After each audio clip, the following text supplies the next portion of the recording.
Yeah, Prophet Marshall Occurrence. So this video is gonna be about the continuation of the offering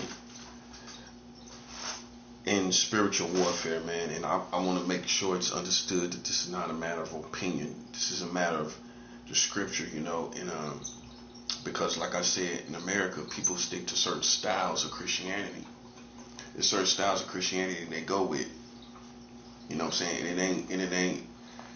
It's not the fullness. It creates almost a narrative. People have Christianity that creates a certain narrative of like love and loving everybody, and you get all these collective scriptures together to create this narrative of this certain style of Christianity, right? And they don't have this. They don't have the full Christianity. It's not the full Christianity. So basically, man, that's how you need to hear it, man. You know, this is full Christianity, man. You know what I'm saying? I can name this the name of the channel, you know, Full Christianity, because you need the full Christianity, the full Bible, the full life, the full understanding on every issue, right? And that's what's gonna give you life, because without one of those components missing, if you don't have the full Christianity, you could have death in a certain area of your life. You know what I'm saying? And you wouldn't have to have that of death in your life.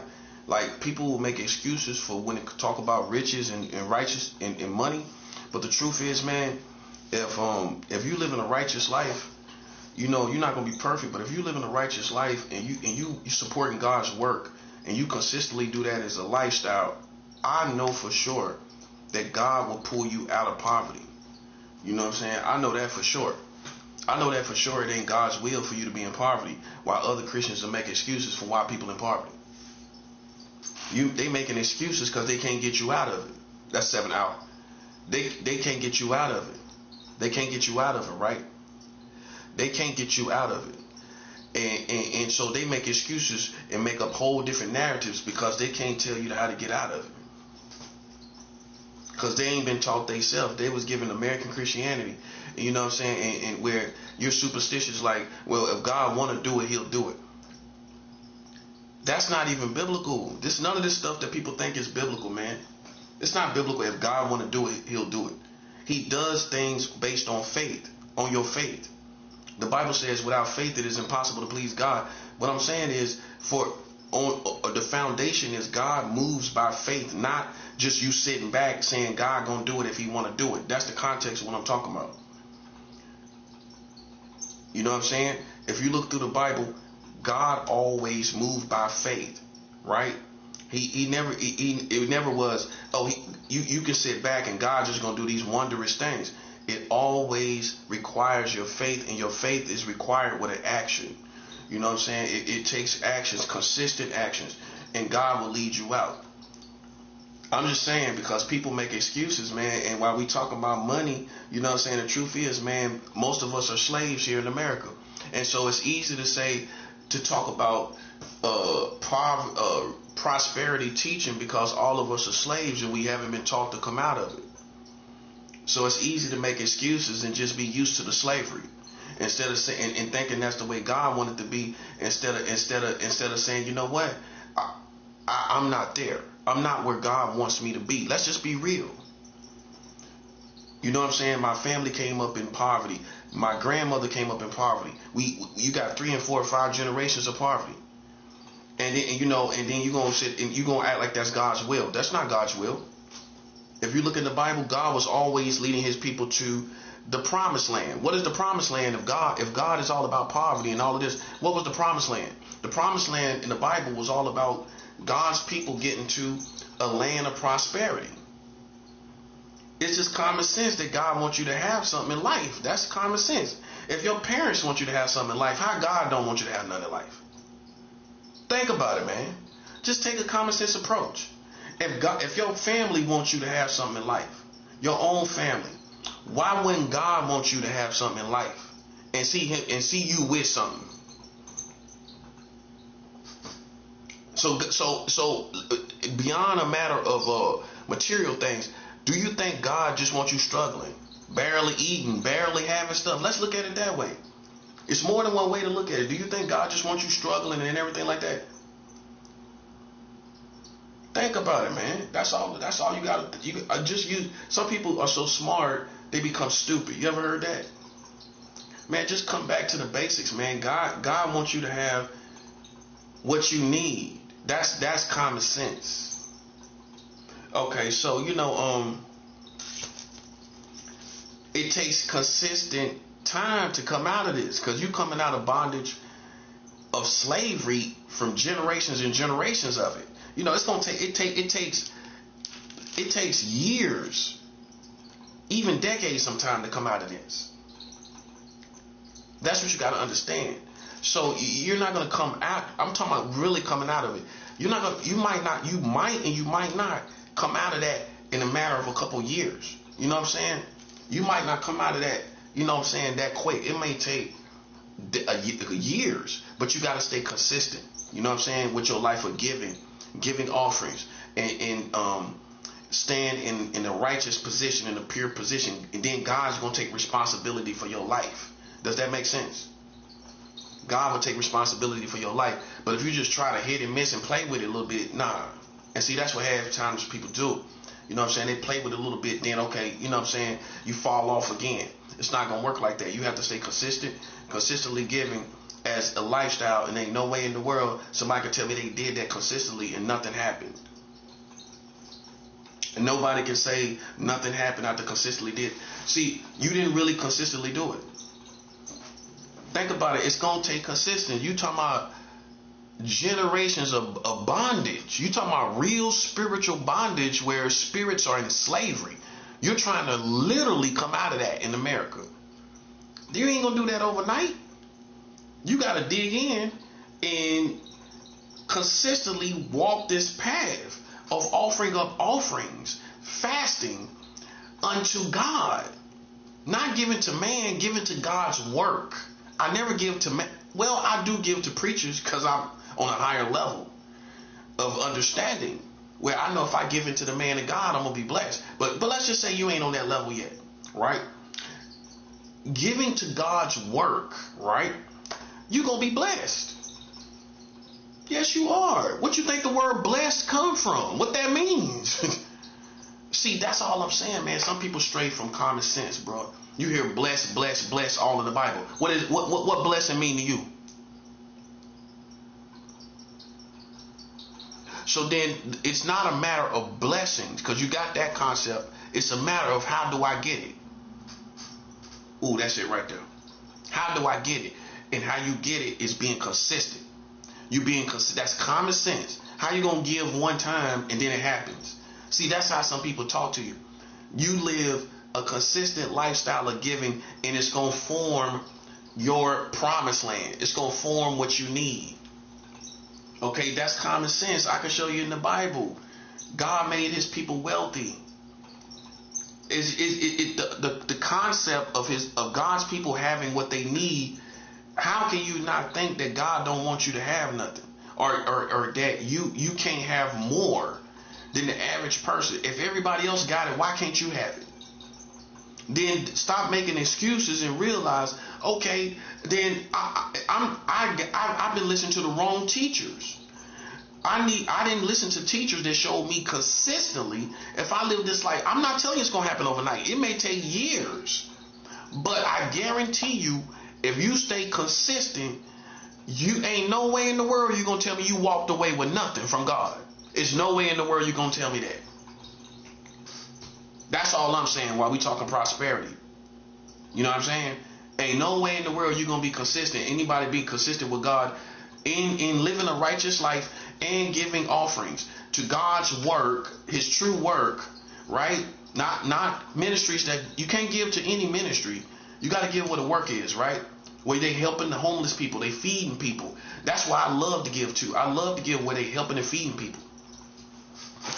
Okay? So that's what you got to understand, right? Like when you give to works like that, how can you not get some good spiritual reciprocity? That's common sense. If you look at it like karma, how can you not have good karma when you doing good? You're doing good. How can you not have something good to happen to you?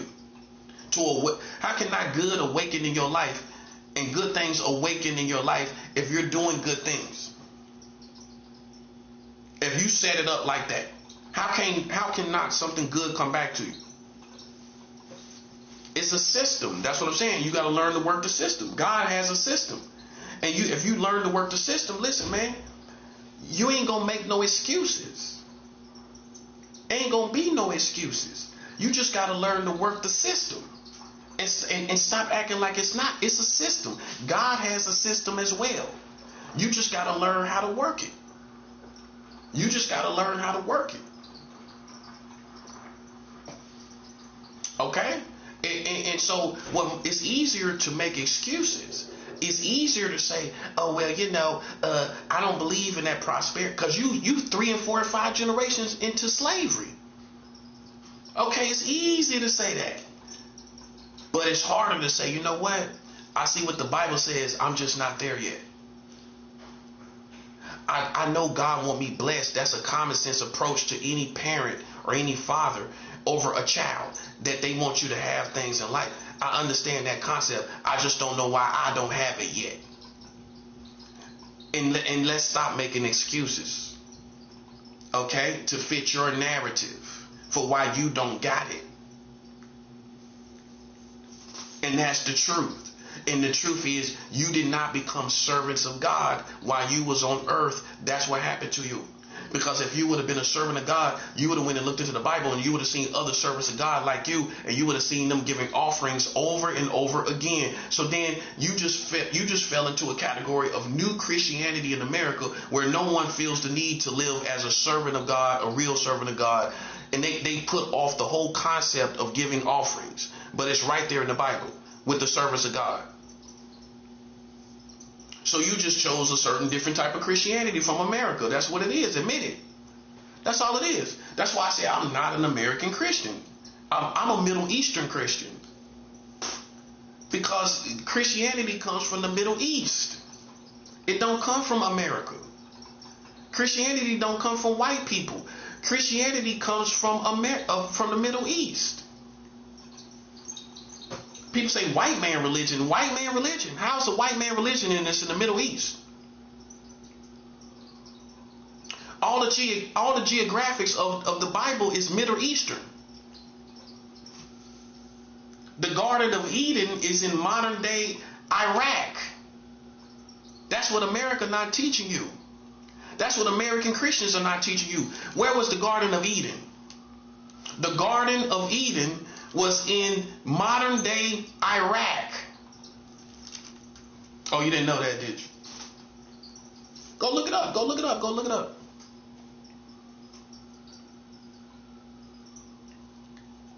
Okay? Well, that's what God started. That's what God started. God didn't start in America. God started over there in the Middle East, in Iraq.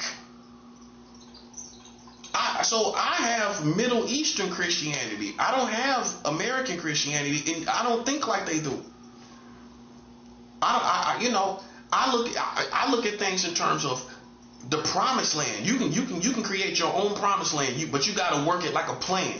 You got to dig in and work it like a plan, and God will give you what you need. That's how I feel about the material things. And people say, should everybody be blessed? Those who choose to be. Will everybody be blessed? No, because everybody would not choose to be blessed. Just like will everybody choose to go to heaven? No, because everybody would not choose to go to heaven. So it's the same thing. It's the same. That's the 7th hour. That's the same concept. When you say, well, is everybody going to be rich? That's like saying, is everybody going to go to heaven? No, everybody's not going to go to heaven, because they're not going to use their free will to do what they got to do to get to heaven. And so if something as serious as a concept of getting to heaven, everybody's not going to get there, how's everybody going to get rich when they ain't even going to get to heaven? See, some people I'm trying to tell you, they so smart, they stupid, bro. Oh, you could have answered that yourself without even saying that out loud. You could have said that in your head. Well, how can everybody be rich when everybody can't get to heaven? Okay, so then when it comes to getting to heaven, what does it take? A choice, free will. So then it's the same concept. Anything out the Bible, everybody ain't going to do it because everybody ain't going to choose to do it and use their free will to do it. And being rich is the same thing. Everybody going to be rich? That's like saying, is everybody going to go to heaven? No, of course not. But those who choose to work these principles in their own spiritual journey is those who will ultimately reap many things. You just are stuck in the rat race and slavery where you can't imagine like God pulling you into it. But with time, it could happen, right or wrong. So if you follow my advice and you work this for years and years of consistently giving, can't you easily see how God will lead you somewhere else? But even these so-called prosperity teachers, which y'all call prosperity teachers, even they fumble the ball on this teaching. Because the main thing you should be teaching is not this one hot spot jackpot giving. That if you give this lucky number, then all this is going to, nah, come on. And it could be a prophetic word where some people get it, right? But at the same time, you have to teach. You can't teach this animated Christianity, this hot jackpot Christianity, where if you give one time and this is what's going to happen. You have to teach people the foundation, because most prophets, most people are not prophetic enough for everybody to reap in a situation like that. No, I'm talking about the preacher. The preacher ain't spiritual enough for you to give into that one word and things happen like that. They're doing that by faith. Oh, you ain't got that yet? Then why nothing didn't happen? Because they're speaking a prophetic word over a lot of times they're speaking a prophetic word over a offering, hoping that these things happen by faith. But a real prophet speaks it if everybody that will give into it will reap, right? Everybody. See, a lot of people do stuff by faith instead of what they should. How they fumbled the ball is to teach people to give consistently and increase in their giving. Consistently and increase in your giving. Don't expect God to give you $1 million and you only giving $30. You never gave over $100. Would it be fair for you to think that God's gonna give you $1 billion if you just gave $100? That arithmetic doesn't. I mean, those numbers don't make sense, do it? So then, what would you think? How would you actually get? You see what I'm saying? How would you get to thousands of dollars? You would start from hundreds of dollars. And then from hundreds of dollars, you would start to give thousands of dollars. Then from thousands, you would get reciprocity to hundreds of thousands. So you're flipping the money.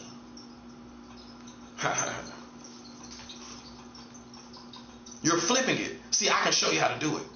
You know why you can't do it? Because with all the people that was part of these mega churches and non-denominational churches, you gave, but you never gave $1,000 out your own pocket. This is why you didn't make it. I hate to tell you. Your teachers fumbled the ball because they never told, most of them did not teach you to give over $1,000. I'm just saying, say it just like it is. Give over $1,000, right? That's the only way you're going to get the ball rolling. You're not going to give $200 and hundreds of thousands of dollars come in. You got to get out of the realm of hundreds. You got to give into the realm of thousands. When you give thousands, what you expect to come back? Thousands. If I give thousands, I expect thousands to come back, right or wrong. If I give hundreds, what come back? Hundreds. Your opportunities is going to be worth what? If you give hundreds, worth hundreds of dollars. If I give thousands of dollars, then I'm going to get an opportunity that holds thousands of dollars in the opportunity. If I give hundreds of thousands of dollars, I'm going to get hundreds of thousands of dollars opportunities. If I give millions, I'm going to get opportunities worth millions. And that's how you flip it. You keep giving millions. You give millions to tens of millions, then hundreds of millions, till you get $1 billion. You keep flipping your money. You keep flipping what you're giving. You keep putting it back in. When it come back to you, put it right back into God's kingdom. And this is the epic fail of teaching giving in the modern American church. They didn't even do that right, because you were supposed to teach consistent giving as you increase in giving, which means you start giving thousands. Now some real things is gonna get going. Think about it. Now you finna see some stuff get going. Hundreds of dollars. What you expect to happen with hundreds of dollars? That's what I'm saying, bruh. That's what I'm saying. See, I'd rather be safe than sorry. I'm not saying nothing can't happen for sure. I can't say it can't happen. Who am I to say it can't? But using wisdom, I'm more sure to get somewhere if I start giving thousands of dollars. That's for sure. Because that's what fully grown men and women are dealing with on the average basis, especially in America. They was dealing with nothing but thousands. We ain't make it to millions. So you need to get in the $1,000 realm, right or wrong. You need to give 1,000 to God so you can get the blessing in that area where you work at, which is the $1,000. In the vicinity where you are as an adult, it's always thousands, ain't it? Okay, so you don't need to give 1,000 to God. And you as a grown man or grown woman always dealing with thousands of dollars. So you just gonna give hundreds of dollars, but you live as a grown man on thousands. That's 7 hours. You live on thousands, but you're gonna give God hundreds. Your life consists of thousands, but you're gonna give God a couple hundred.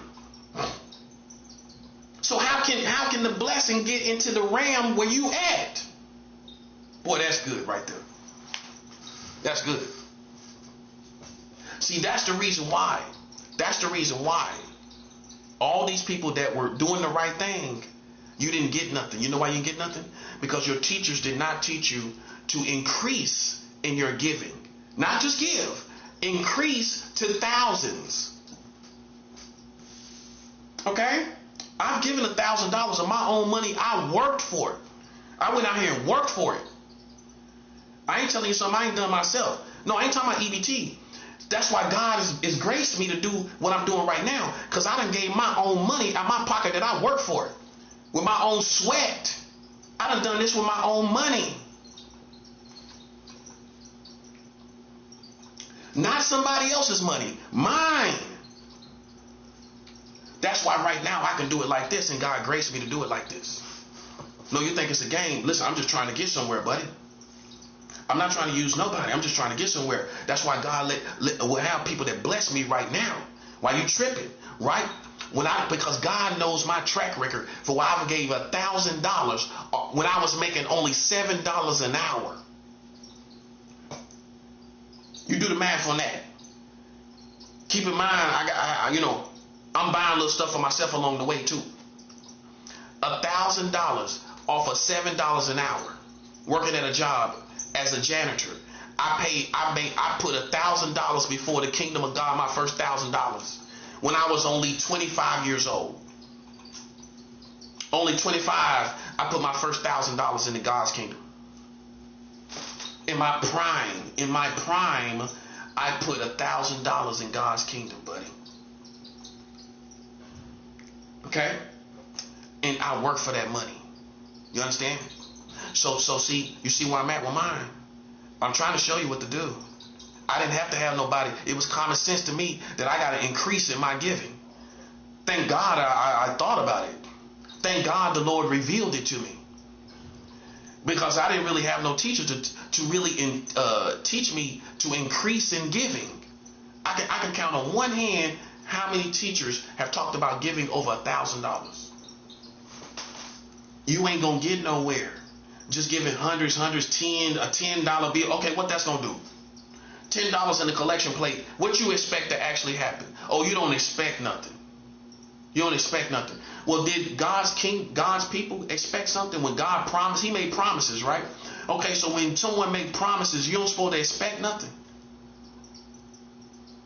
Promises are in the Bible. There are literal promises that God made to his people. So you don't supposed to expect nothing if God made promises.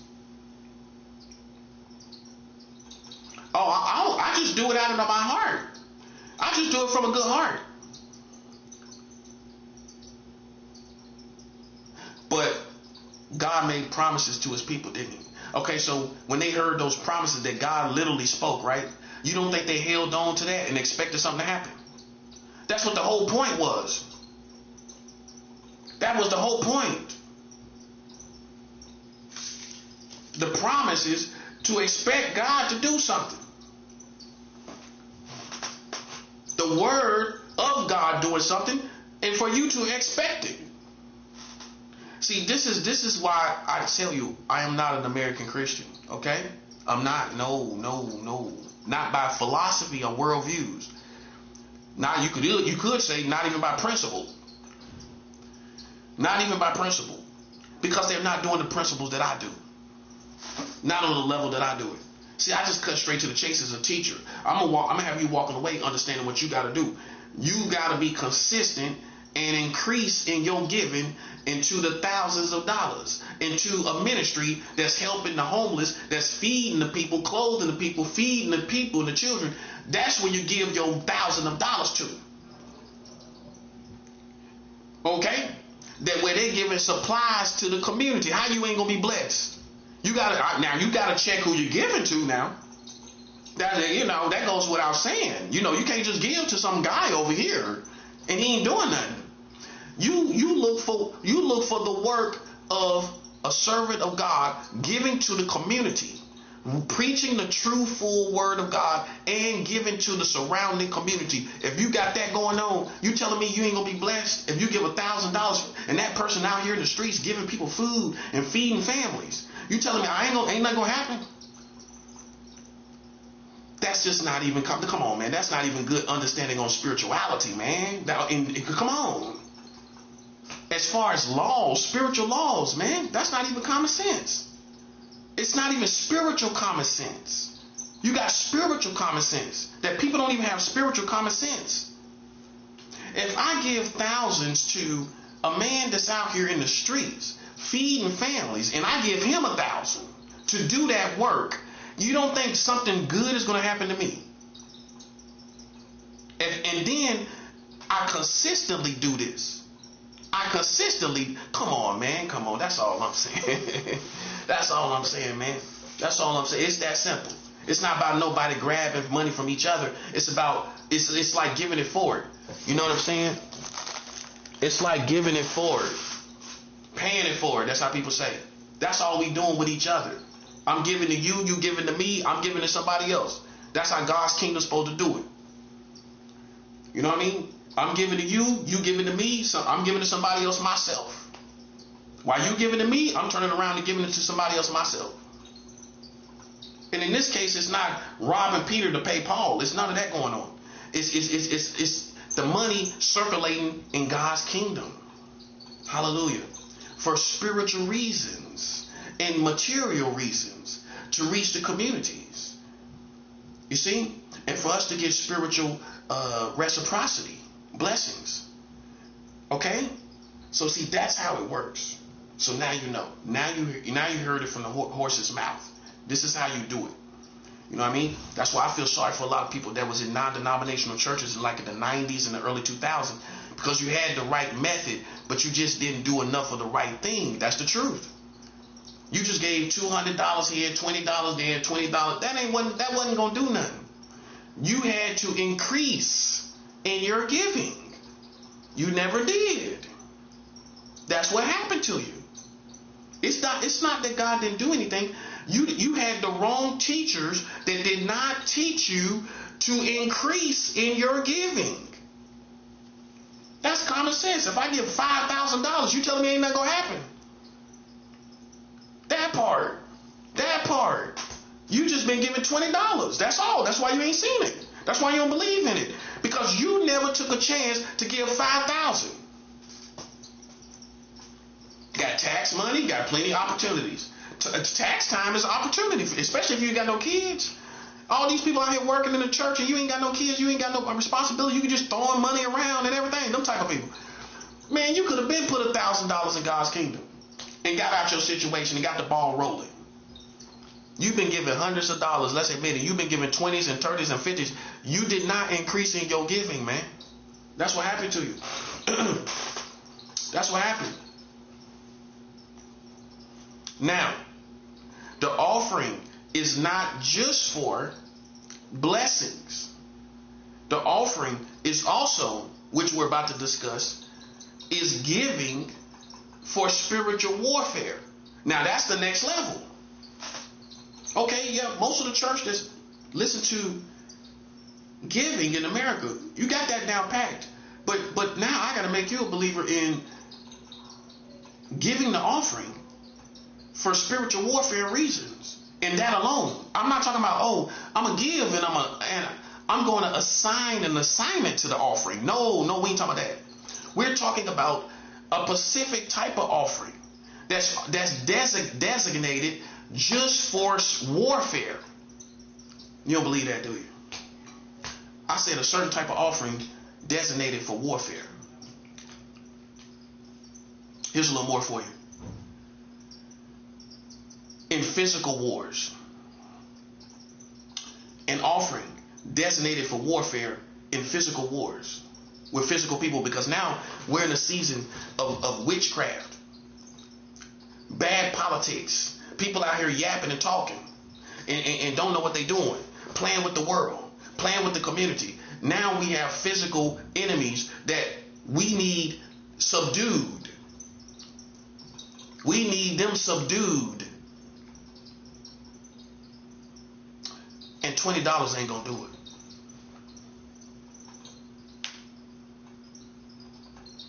What suggest you I do? You got to start giving thousands. You want to get, listen, these gang stalkers, listen, and this message don't benefit me. I'm not telling you to give thousands to me. I'm telling you got to give thousands somewhere in God's kingdom. And you know, wherever God leads you. But I'm just giving you the principle. That's how you know I'm innocent in my approach, because I'm not pulling the money to myself. I'm giving you the principle to go run with wherever you go, whatever you decide to go. But this is how I go. This is why you ain't getting nothing. You got to start giving thousands. You could hit the ground running. You know what I'm saying? You've been giving hundreds for too long. You've been giving hundreds. You might as well just save it. If you've been giving hundreds for many years, and this message is inspiring to you, and you're ready to give thousands, don't give another 100 again. You know what you should do? Do what I did. I save it and make it more. Just save it. Just save your offering. Just hold on to it and save it until you can make it something else. Because you've been giving hundreds this whole time. You might as well save and to you make it $1,000. And you bring that before God's kingdom in his true work. You make sure they're preaching the full word of God, at least foundationally. And if they are giving to the community, to the homeless people, they got an outreach. You can Google ministries, non-denominational ministries in such and such country with outreaches to the surrounding community. And AI will literally find. This is why a minister love AI, buddy. A man of God love AI. A Christian love AI. AI gonna find exactly, as far as searching things, AI ain't no joke. AI gonna find exactly a church that has an outreach to the surrounding community. And that's where you give your offering to. You give your offering there where they're feeding people and feeding families. You telling me God ain't gonna do nothing? Come on, man, let me tell you something, buddy. Listen, that's what you've been missing. In your spiritual warfare recipes. I teach recipes. See, what I learned from witchcraft, and I don't use witchcraft, but what I learned from it is they got specific recipes. They got rituals. It's not hit and miss. They do the same thing. Right? Over here on God's side, I teach recipes. No differently than a witch, where I can show you what to do. You just can't cut corners. You can't listen to nobody else. You can't listen to your family. They ain't got nowhere, have they? Okay, then. So you listen to me. I'm showing you what to do. I work spiritual recipes, like as in cooking. I cook up spiritual recipes, and we do it this way consistently every single time. You see what I'm saying? And that consistently is going to produce a result. I guarantee you that. I guarantee you that if you consistent, God gonna see you wherever you at. I don't care where you at. You could be in the hood, way back in the back of the hood, some dark city, and God gonna find you back there. If you consistently giving, consistently, and then you increase into thousands of dollars where you living at as an adult anyway. You ain't living on hundreds. You know what I mean? You still got thousands of dollars expenses, most adults, especially that got kids and cars and a place to live. Your expenses is always in the this K, 50K, 5K, 10K. You talk nothing but K's. It adds up to nothing but K's. Then why you ain't gonna be giving $1,000? You see what I'm saying? That's the realm you live in as an everyday American adult. So why you gonna give $20 then? You want the ball rolling in the dimension that you live in. You live in the dimension of thousands. That's your beginning point as a grown man or woman. That's now you was a little, young teenager type of Christian. Okay, you give some hundreds of dollars. You know what I'm saying? You growing in the Lord. You know what I'm saying? That's real.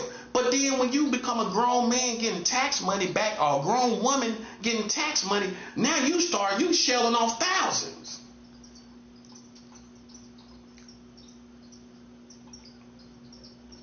You see what I'm saying? That's what I'm talking about. Hallelujah. Glory to God. See, this is where you need to be. Now, because of war, we not just talking about at this point, what's the date? It's February 12th, right? February 12th. Yeah. Okay, we not talking about just no secret society people no more. We passed that. Okay, America made mistakes. Okay, they didn't think they had to make it right with us. Trump trying to make a deal with Iran and everybody. You know what I'm saying? No disrespect to Iran. You know what I'm saying? I'm talking about Trump. He'll make a deal with everybody, but he won't make it right with God's people because he mad at the prophet because I talked about child marriage laws in America. Oh, you didn't know. You didn't think I knew. I know Trump knows who I am. He mad at me because I talked about child marriage while he was the president. He was the president when it happened. So he ain't trying to get nobody. He ain't trying to make no deal with the prophet per se. But you need to make a deal with me before you make a deal with anybody else. But because you mad that I was talking about, he's like that. He gonna take it personal. He gonna take it personal if you mention him in any form or fashion. He definitely, am I right or wrong? He gonna take it personal. He gonna take it personal. That's what it is. If you watch his track record, anytime he talk about, if you mention Trump as a reporter or anybody like that, he's going to take it personal. That's what it is. He gonna take it personal. Okay? When it really ain't, it is what it is. Did Trump heard that saying before? It is what it is. It is what it is. Maybe this is the first time Trump heard it. It is what it is. You was the president, and it is what it is.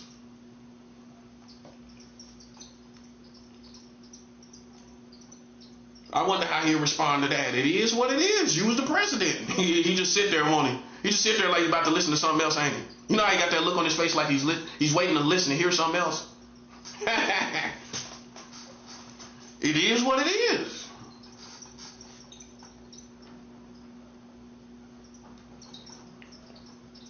Okay? And you know, if I'm talking, you should be glad I hounded it out. I found and hounded it out. You should be looking at that more than anything else. But that's where it takes maturity. It takes maturity to get myself out the way and say, you know what? For whatever reason, I was slipping. You know what I'm saying? I ain't say nothing about that. I talk about everything else, but I ain't talk about that. And you know what? That prophet is right. You know what I'm saying? But instead, you know, he in his feelings. He ain't gonna listen. He ain't gonna try to help me. Yeah, that part. But he claimed to be a Christian. You know what I'm saying? That's all. That's all. Well, then you should. If you claim to be a Christian, then you should feel fully comfortable with a Christian correcting you. If you were a Christian, you would have no problem with another Christian correcting you.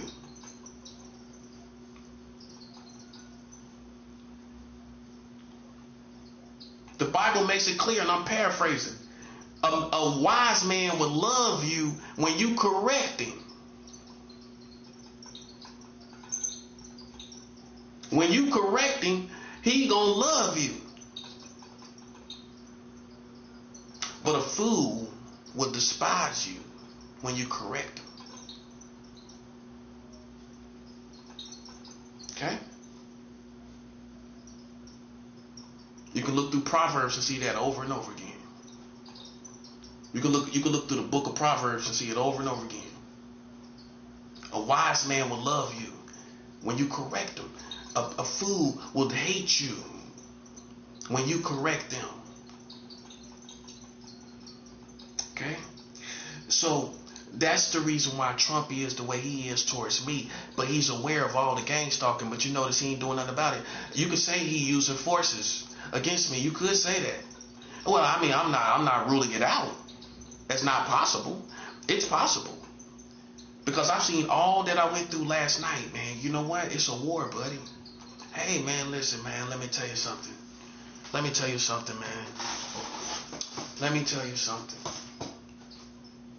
I am a general in a war between good and evil. I'm not a lieutenant. I'm not a drill sergeant. Oh, you thought I was a drill sergeant? Well, you sound like a drill sergeant.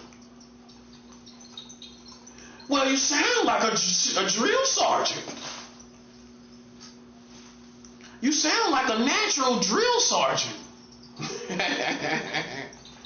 I sound like a natural drill sergeant.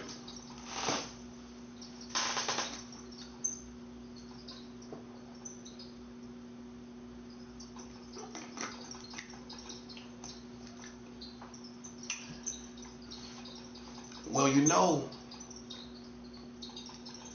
that I'm a general because of my strategies, my talent for strategy. I am a student of Sun Tzu that wrote the book, The Art of War. And the reason why I say I'm a student is because I have studied. To say I'm a student means I studied. See how it has the first four letters, S-T-U-D? Student, study. S-T-U-D. Why? To be a student of someone, you must study that person. I've studied the art of war to the point that I am a student of Sun Tzu. Sun Tzu taught in the art of war that if you know yourself and you know your enemy, you need not to fear the outcome of 100 battles. I am a student of Sun Tzu, which was and still is the greatest war tacticianer of all time. There is no greater war tacticianer than Sun Tzu. Talking about physical wars.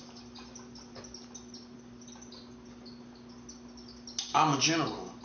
My talent is war strategy. not just running on the battlefield. But a general has to play those two positions. I got to play a soldier running around like I did last night. But I really, in all actuality, I need soldiers to do those runs for me. I shouldn't have to do it myself. This is why I don't feel that anyone has joined me, because at my level of rank, by results, I need people to play the battlefield. I don't need to be out there. I'm too important. I'm too important. Something happened to me, you can't get another me.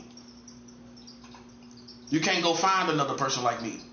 You can find another soldier that learned how to shoot guns, marksman, and everything. You can't find another general. Not like, well, definitely in my case. Because even if you find somebody use my strategies, there's a prophetic leading on my life. Like Moses, right? Where God is leading me. And there's a protection as he leads. You can't find that. That's the bona fide leader and the bona fide general. But people have to play their position. It can't be all chiefs and no Indians. I say that respectfully. Concerning the term Indians. You can't have all chiefs and no Native Americans. Okay? You know, people want to play a chief position because of the perks that come with it, the glory that come with it, the legend that come with it. But then they can't handle the responsibility. They can't handle the burden, the weight. Walking out here in the cold and 20-degree weather all the way up the King's Highway just to get vitamins, things I need vital in this situation. I shouldn't have to do it. And then people say they're on my side. I have to go play the soldier in the field. Then I play a general's position from here and work strategies. That's what I'm doing right now. Now I'm back in a general's position. Talking about strategy, showing you strategy, teaching you strategy, and working strategy. Right? Giving offerings all across the community. That's the only reason I should go out into the field, is if I'm working strategies. I mean, as far as giving offerings. And, but here we are, where I have to go out and do all of this stuff. I got to go out and get food. I got to go out with the gang stalkers and deal with gang stalkers doing witchcraft and playing games while I'm trying to get food. I shouldn't have to go through it. And people, here's this thing. Here's this. And people say they on my side, right? No. You shouldn't be able to have the luxury of saying you're on my side and I got to go out here and run and do everything. Then I got to come back in here and fast. I just came off a fast of 7 days. I refed as of yesterday, which means I'm just now back to eating normal food after fasting for a whole week. Yesterday, 6 o'clock in the morning yesterday, which means before 6 o'clock, I was out there running around getting all my stuff, and I'm still refeeding. Meaning my system ain't even right yet. My body ain't even back together. And I still got to go out there in the cold and get everything I need. Now, my point is, I don't have a problem with it, but my thing is this: nobody's on my side. I'm too important to be out there like that. See, when I had it right, when I had me a woman, my woman understood my position. She went and got the vitamins. She went and got the food. I stayed in the house for months and won my wars. I didn't even leave my block. The only time I left out the house was to throw out my trash and put out my trash. I'm a clean man. You know what I'm saying? I throw out my trash, everything like that. Come back upstairs, check my mail, everything like that. Get my medicine or whatever. That's the only thing. That's the only reason. But I didn't leave my block, except for when I gave my offerings. Like I said, that's the only time I should come out here and play the soldier position, when I put my offerings in the mailbox. That's it. My ex-wife ran all my errands. Food, the main thing. I don't have to go out there and deal with gang stalkers. She gonna take them hits for the general. So I don't have to deal with it. And so, that's why, I know how to work this. You know what I'm saying? Where I play a position in the house for months and months. Because my spirit animal, so to speak, is a bear. I can hibernate.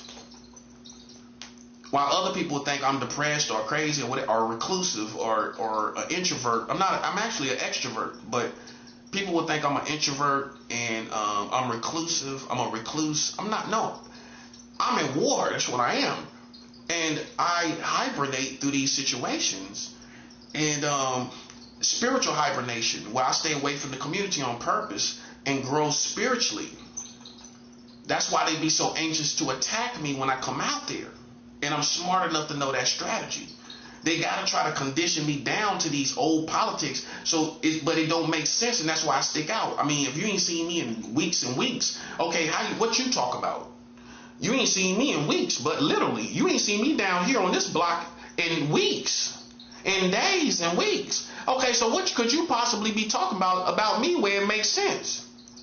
That's why the more time goes by, it don't even make sense when I step out off the block and people talk about me. And what? You ain't seen me?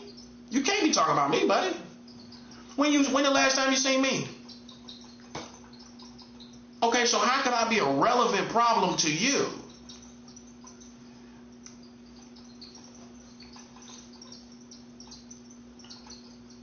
You think I'm playing, don't you? But you know I'm not. You know how you know I'm not playing? Because you see the results I got. That's how you know I'm not playing.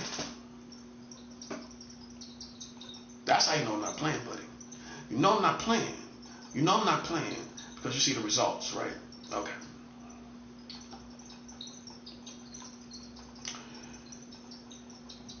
But I have to have a network.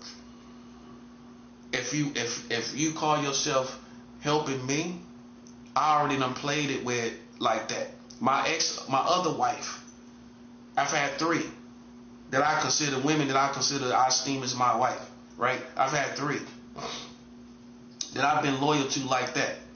And the past 2 understood that position. They go get the food, everything. I don't have to go out there. They take the shots for the general to play his position of fasting and giving offerings. And he can grow spiritually and be untouched by the community, playing games. Now imagine how you think I feel when I got to go out there and play all these different soldiers' positions. And at my level, I should have an errand boy or an errand girl running my errands. That's right. If not for any other reason, I'm too important to be out there like that. It's too risky. God is my protection, and I praise him for protecting me.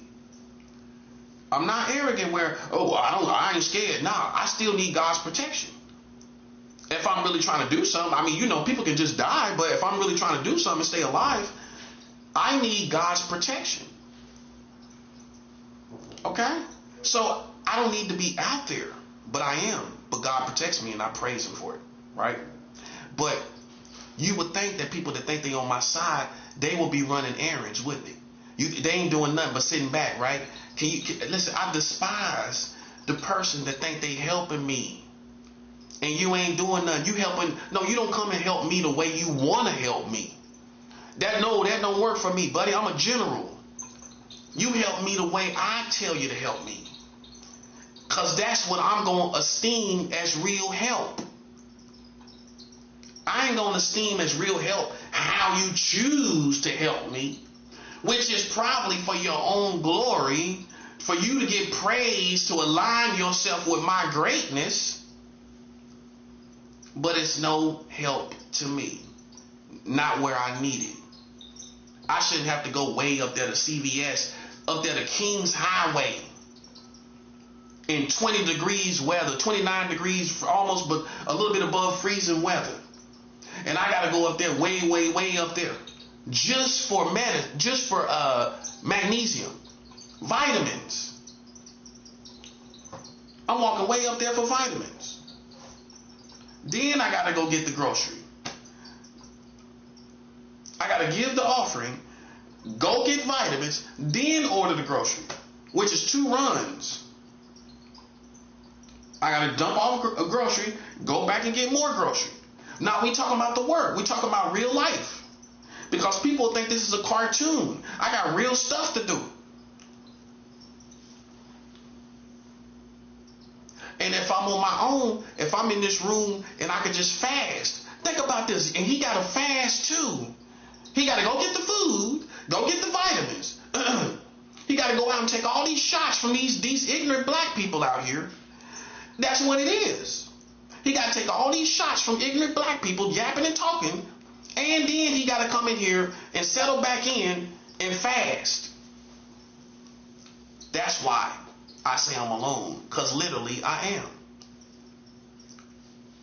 As far as my objectives, as far as what makes this go, as far as what make this do what it do, I am the only one doing this. That's why I don't share my glory with nobody, right? Just like God doesn't share his glory with nobody, I don't share my glory with nobody. Acting like they with me, but you ain't doing nothing. Okay? So, if you want to help me the way I want to be helped, I need people to run errands, right? Where I ain't got to go out there with ignorant black people yapping and talking. That's how it is. It ain't Chinese people. Okay, so I'm going to be Pacific. Like I like to tell people, I'm not racist. I'm Pacific. If it's you, it's you. Okay, it's black people out there yapping and talking, not Chinese people.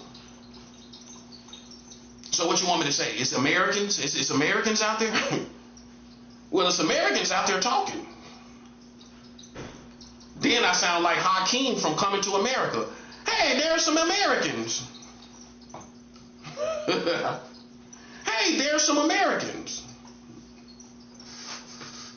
Like Hakeem on Coming to America. Let your soul glow. Just let it shine through.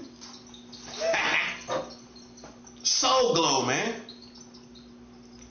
Man, these dudes around here like it's soul glow time, ain't it? This soul glow time. Just let your shine through. Just let it shine through. Hey man, listen man. Let me tell you something. Y'all in soul glow time, ain't you? When these black people the one playing in my politics and we know it, man. We ain't in no soul glow time no more. That's 7 out. We ain't in no soul glow time. This ain't soul glow time. You Daryl from Coming to America, ain't you? Spraying your Jerry curl. You Daryl, ain't you? Spraying your Jerry curl. You Daryl. You Dallar, ain't you? You Dallar. And we put an R on everything this year. You Dallar, ain't you?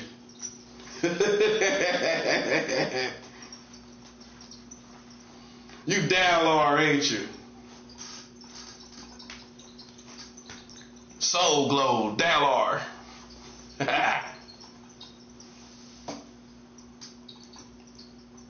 Listen, man. Everything, listen. Life could be so simple. It can all be so simple. But it's always somebody that makes it more complicated than it gotta be. As you can see, I'm a simple man, bro. I keep it very simple. I keep everything easy to understand. If you want to help me, right? Errands. I have errands. A master gonna give a student something to do. A general gonna give. I got work for you. Want some work?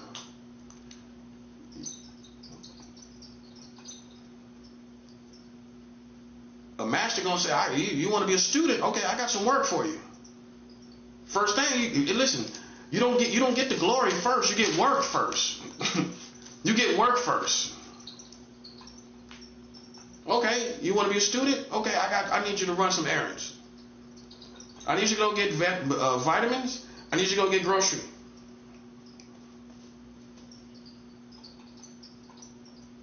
You learn the art of submission. You learn the art of taking orders. You learn how to open your ears and take orders. And if you can't do it with errands, how can you do it with principles, spiritual principles? You see, it's like you almost got to train the student before they get the information with learning to take orders, taking it in your head and listening to it, listening to me specifically. How you gonna learn, submit to a certain master, but you have not learned to listen to that master? You haven't learned to, this community hasn't learned to listen to me yet. So you see what I'm saying? And you know why? Because you never submitted to my instructions in the first place. That's why you can't hear me. See, when you start submitting to my instructions, now you can hear me like you usually would if you were taking instructions. You're not taking instructions, right? So when I give them, you don't hear them, do you? You don't hear them, do you? No, you don't. No, you don't. I just told you what I need. I need to be able to get. I need a place where I can fast and seek God undisturbed for months, where I don't have to go run and go out here in ignorance and be out here in street politics like I'm on the block. And I'm not on the block. So then I shouldn't be subject to that. But here we are. I shouldn't have to go out there like I'm a student. Like these people can try me like I'm a student, when I'm a full-blown general. Playing with me when I got my groceries with me, and playing with me while I'm vulnerable like a coward. I consider that cowardice. A man weighed down, now you're going to try him because he weighed down with groceries. That's a sucker. But you won't try me when I ain't got nothing, no groceries. You know what I mean? When I'm not distracted, you won't try me.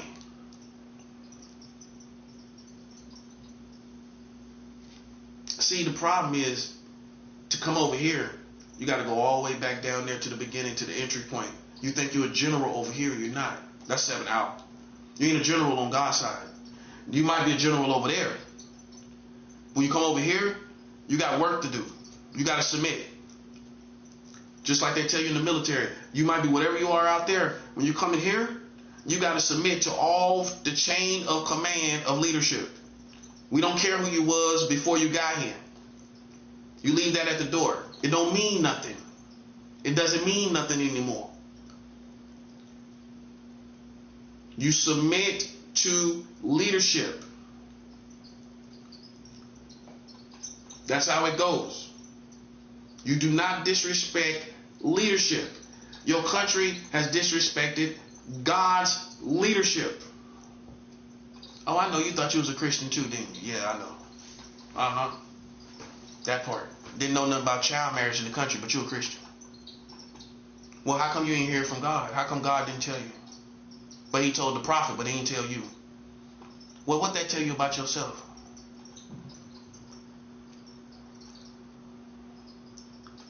You're not as close to God as you thought you was. No, you're not. No, you're not. No, you're not, buddy. You would have been equipped with the information for this relevant situation. You wasn't, was you? I was. I proved my rank in this situation. Okay? When you come over here, you're nothing over here. Okay? You start. This is what the military tell you, the same thing. You're nothing. Right? We're going to make you into something. Right now, you're nothing. And you're not going to have any arrogance, and you're not going to walk around like a hotshot. You're going to submit until you become a hotshot. Until we call you a hotshot. You're going to submit until we call you a hotshot, buddy. And that's how it goes over here too. I don't let people come over here because of who you are was out there. I don't care about that. You over here, you're not doing anything. So it doesn't matter who you were out there. And see, that's the hardest things for an American to hear. Oh, you're nothing over here. You're not. This is a whole different world over here, buddy. And you see how much work I done put in. Now you see why God did what he did for me. Because they was disrespecting divine leadership. Now you see what I'm talking about. Now you see what I'm saying. And you thought I was subject to all your opinion. Little did you know, I was spiritual leadership. I'm a spiritual general. And you disrespected this leadership. And that's how it's being handled. God is not going to listen. That's why God lets me talk. If you're spiritual, you can feel the peace. If you are a Christian spiritual person, you can feel the peace behind what I'm saying. That's a higher level of discernment. You might, some people ain't that, they ain't their level, right? But if it is your level, you can feel the peace behind what I'm saying. As to say, God is allowing me. He's allowing me to say this. And he's at peace with what I'm saying. You can feel God at peace with what I'm saying, right? You know why? You know why? Because God is going to make these people respect me. He's going to make them respect me, buddy. Because I am leadership for his kingdom. You ain't going to step on me and then pray to God. No. Just like in the military. You ain't going to go to the military and smack a general and then say, well, I'm still here. Let me put my shades on. I'm the big man on campus. If you slap a general, what do you think you're going to be? You're going to go through hell, buddy. If you stay in there, you're going to go through hell. Real hell. For putting your hands on somebody that already did tours. Plural, in most cases, in many cases. I've already done spiritual tours myself in California, Carolina. That means taking on devils from different states. Okay? On my own. On the streets. This is my level. Sleeping under bridges. Literally. Homeless under a bridge. When y'all would have fell apart and be ready to kill yourself. And you disrespect me. That's why. Listen, there's peace from God behind what I'm saying, buddy. Listen, until you make it right with me, just like Miss Seeley said on Color Purple, everything you do is gonna fail until you do right by me. Everything America try to do, everything you try to do is gonna fail until you do right by me. Everything you do. Everything you do is going to fail until you do right by me.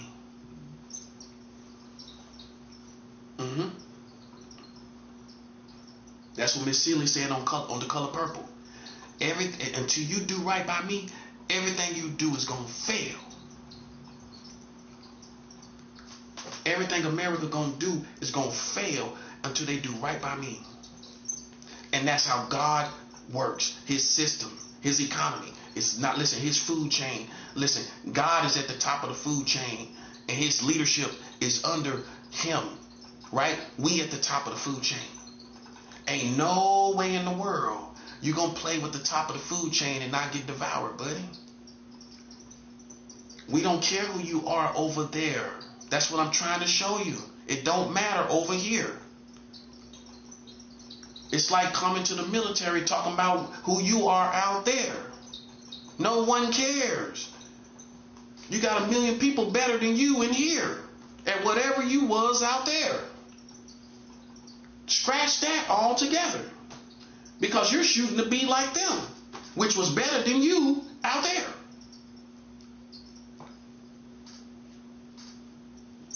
It's the same thing over here, bro. You disrespected God's leadership. Now I'm opening your eyes to, besides this church stuff, the real spiritual military of God. Now you follow me, don't you? You see the problems you got? You see where you at? Because it ain't going to change. It ain't going to change no matter what you talking about. And if you're smart, you can already see the spiritual progress. So that means whatever you was talking about accusing me, God ain't trying to hear none of that. Well, how we know? Because God is still with me. That's why. That's how we know. Which means you wasting your time talking about the things of the past, because now we see spiritual progress, which means God ain't stopping at what you talk about. So why even talk about it? See, that's how I'm getting through it. You know how I'm getting through it? Because whatever you talking about, God is still with me, buddy. Right or wrong? Okay, so then what that tell you? It's self-explanatory. While you sitting up yapping and talking, God is still with me. While black people talking, God is still with me. So then it tells you. It's self-explanatory. You in trouble. It don't matter what you talking about. And the best way you could have got out of this is to tell your handlers they owe me a bag. Tell your handlers they owe me a bag, buddy. Hold your handlers by the antlers. Hold your handlers by the antlers. And let Rudolph know he owed me a bag. Vincent, which one are you? You Vincent? Vincent or Rudolph? I don't care if you're Vincent or Rudolph, buddy. Or old Saint Nick himself. You owe me. Saint Nicholas got it, don't he? Well, listen, he owed me a bag. Tell Rudolph to get old Saint Nick, buddy. Tell Rudolph to get old Saint Nick. So he can go ahead and get me a bag out of there. Give me one of them toys out of there. Tell him to go ahead and give me one of them toys out of there. Tell him to go ahead and give me one of them toys out of there. Tell him to go get me one of them toys out of there.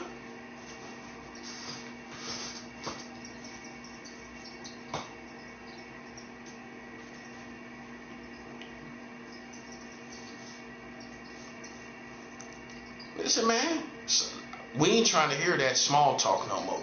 Like I warned you, buddy. All that little psychological stuff like that right there. We don't care nothing about that. You know why we don't care nothing about it? Hallelujah. You know why we don't care nothing about it?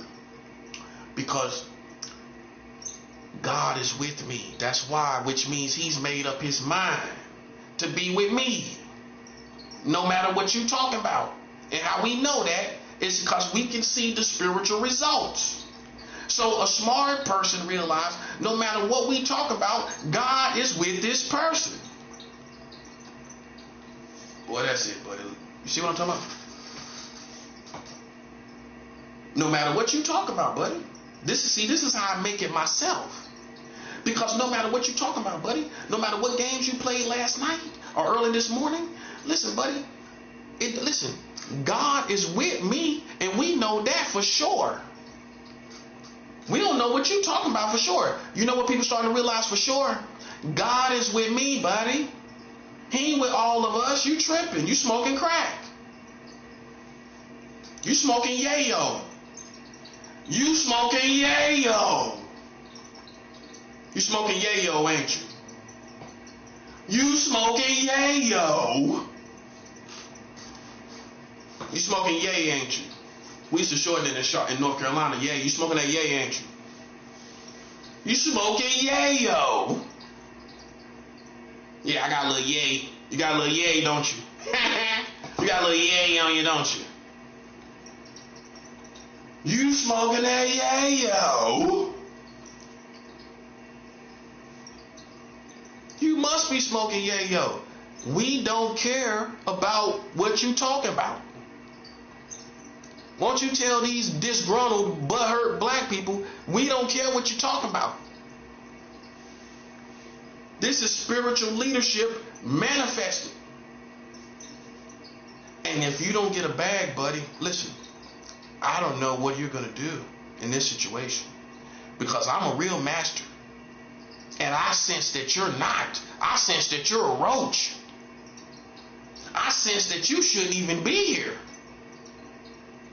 And listen, whether you should be here or not, you're here, ain't you? Yeah. You're good in here. I don't know what to tell you. I know you're good in here, though. I know you're good in here and playing with me. And guess what that means, buddy? You're going to get the full levels. You're going to get all the full levels in the smoke that you want and that you're looking for. And some. You're going to get it all.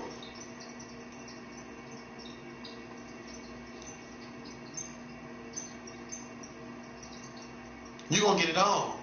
Because we're going to get through all the wars. It's all going to be figured out, buddy.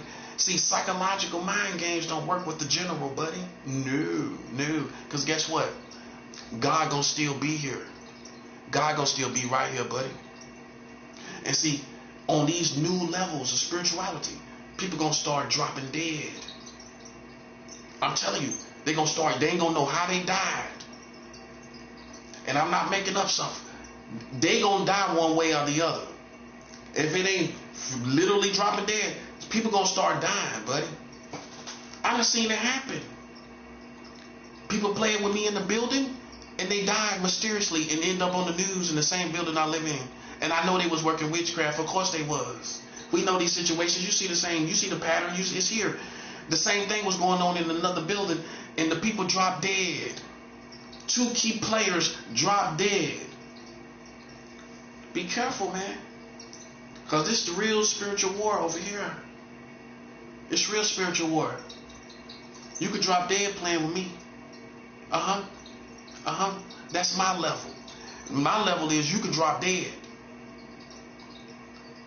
Oh, I didn't say fall ill. I didn't say fall ill.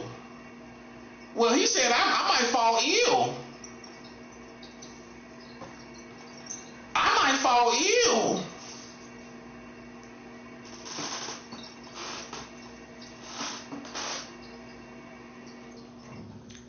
You think you're gonna fall ill, don't you?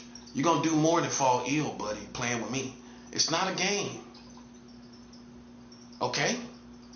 All I ask for is my money in this situation. You wanted to be tough, you wanted to be bad, right? You wanted to be bad. Okay, you got what you deserve, man. It's simple. Okay? This is why now we're giving the offering as spiritual warfare. I just gave another offering. I gave $4 million last night. This morning. Yeah. This morning. It's 11:20 p.m. This same morning, I just gave $4 million. Oh, I want you to know. Because I'm putting on for Jesus. I'm showing you where it's supposed to be at. I'm showing you how we get it in. See, it's for educational purposes. Hallelujah. That's 7 hours. This is for educational purposes. This ain't for bragging rights. And God knows what my heart is. I want people to know what we doing on this side. It ain't about bragging. No, I want people to see what it is over here. I want people to understand. People on the outside and all these spectators and player haters and people speculating and player hating. I want you to see what it is over here. Yeah, I done gave $4 million. I already done put $1 million out there. I'm dealing with millions of dollars transactions right now. Your problem just escalated literally 1,000,000 times worse. You think I'm gonna be playing with just $20 bills, $30 and $40, $50, $60, and I'm out here come on, and I'm dealing with this situation. I done sent money down to the Treme community, which is the oldest African American community in the whole country. I just sent that today to the Treme community, which is the strongest, most potent neighborhood in witchcraft as well. There's 2 neighborhoods in New Orleans that has the highest ranking level of witchcraft, which is the Treme community and the 7th Ward. The 7th Ward and the Treme community are the 2 communities that have the highest potent levels of witchcraft. I found those neighborhoods on purpose. Found a church in that neighborhood. And little did I know, one of those neighborhoods with the most potent levels of witchcraft in New Orleans for black people happened to be the oldest African American community in the United States of America. I just put money, and I've already done it. I I did it a couple weeks ago. I've already put money in the oldest African American community in the whole United States of America. You can go look it up. It's the Treme community in New Orleans. If you don't know, you know now. The oldest neighborhood, the oldest African American, the oldest black neighborhood is the Treme community in New Orleans. So the oldest black neighborhood is in New Orleans. Okay? That's older than any of these neighborhoods in Brooklyn, Harlem, and all of that. The oldest neighborhood for black people is the Treme community. I found a church down there, and now I'm going to work spiritual warfare, giving the offering in spiritual warfare in the Treme community against these butthurt black people that's working witchcraft in Brooklyn.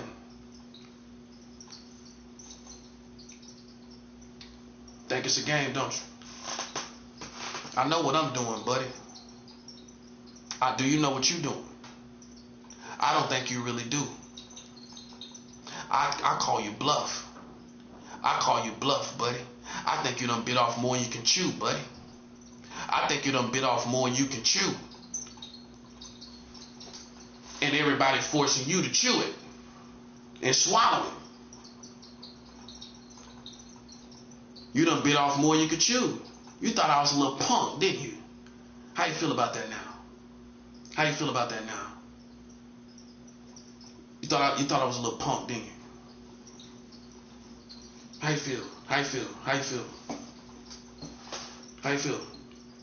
How you feel about that? How you feel?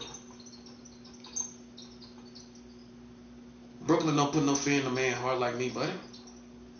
Brooklyn in trouble now. Man, listen, man. Of course I'm going to curse this Brooklyn. Of course I'm going to curse Brooklyn. Because Brooklyn played and participated against me based off of street politics, and you ain't know nothing about really what was going on. So what kind of man would I be to leave my bases uncovered and I can clearly see you against me? When I can see a significant number of people against me, what kind of man would I be not to handle that? Oh, I'm going to just sit back and let it rock.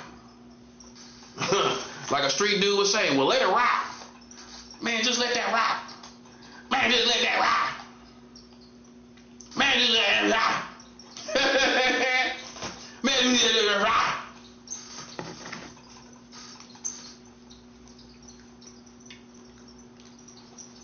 You think I'm going to just let it rock, don't you? No.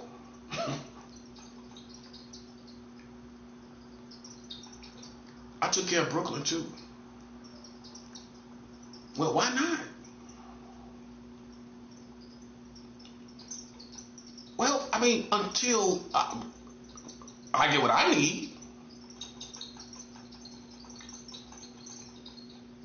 You see how you can see I'm a strategist now? It's one thing to go to war. It's another thing to talk chess moves and strategy, right? It's not simple. My strategy is not simple. I come in and show love. I came in and showed love to Brooklyn. I had no means of doing nothing to this community because this is where I started when I first came to New York City 13 years ago, right? But I came in showing love until proven otherwise of needing to do something else. And as soon as I went out there, after the first day, within the first 24 hours of me being here, and I seen people was gang stalking me, that's it. I went to war right after that, buddy. I didn't need to see nothing else. You made your decision. And you can say it's not everybody, but you think I'm going to just let the whole community sit back like it's a game? Like you don't think I see that formation where this is like a game to these people? Okay, then let the games begin. Then let the games begin, buddy. Then let the games begin.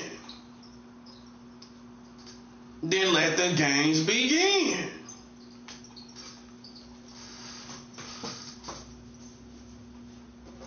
Then let the games begin. And that's why you're getting cursed as a whole collective Brooklyn community. As soon as I came here, I gave an offering the same night, and I see why God made me do that, buddy. It was already a setup from the very beginning. I gave an offering The first night I was here, right, to Poland. I sent an offering to Poland, where the concentration camps used to be. I found a church where the concentration camps used to be. In Poland, where Hitler was. I found that city and found a church and sent an offering to God's kingdom in the same city where there was where the biggest concentration camp was, where Hitler was. So my name has been in the same vicinity where all that stuff happened. I'm talking about the real, where they was the gas chambers and all of that. The big concentration camps where they was bringing them in by train and all of that. I went and found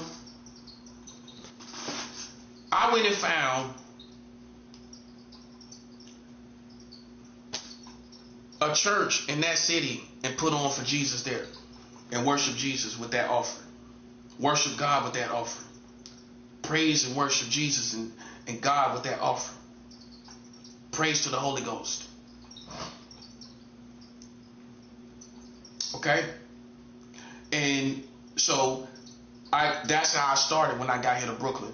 I gave an offering to Poland over there by the concentration camps where Hitler was. I'm not playing games, bro. I've been all around the world with this. My name is already in the same city where Hitler had concentration camps killing the Jews. I found a church there and put the offering there. And you're playing with me?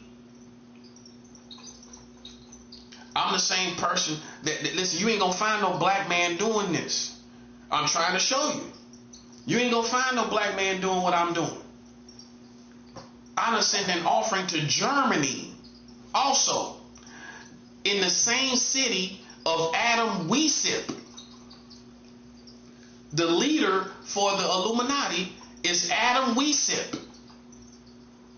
He didn't have the name the Illuminati. It was another name he had. You know, and he's from Ingolstadt, Germany, right? The real Illuminati is from Germany. See, these dumb Americans are fooled. You're not fooling me. The real Illuminati was not even from America. The real Illuminati is from Germany.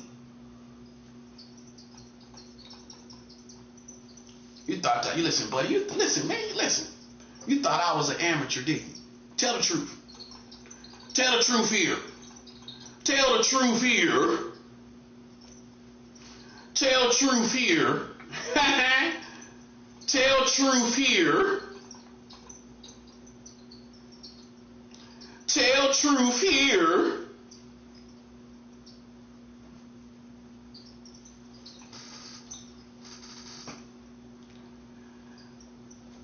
The Illuminati started in Germany.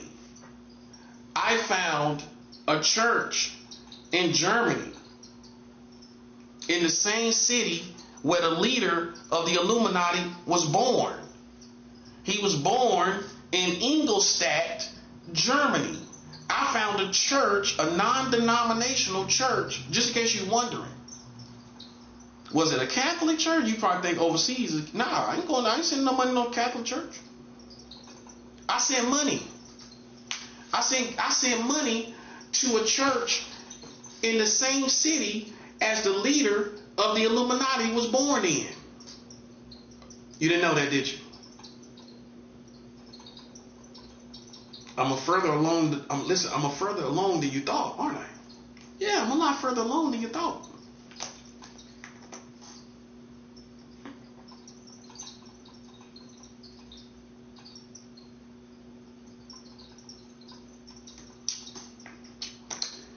I did that this past summer. In the summertime.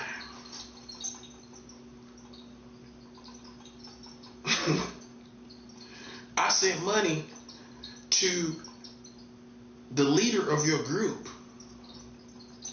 in the summertime. I found a church in Ingolstadt, Germany in the summertime. And I sent money out there in Germany. That's not even a year ago. You see what's going on? That wasn't even a year ago when I sent money to the head, the Illuminati's leaders, his hometown where he from. You ain't know that? They ain't tell you that? Well, I'm pretty sure they found it on my Google search. Ingolstadt, Germany, where the leader of the Illuminati was born, right? Adam Weishaupt, right? I know about Adam Weishaupt.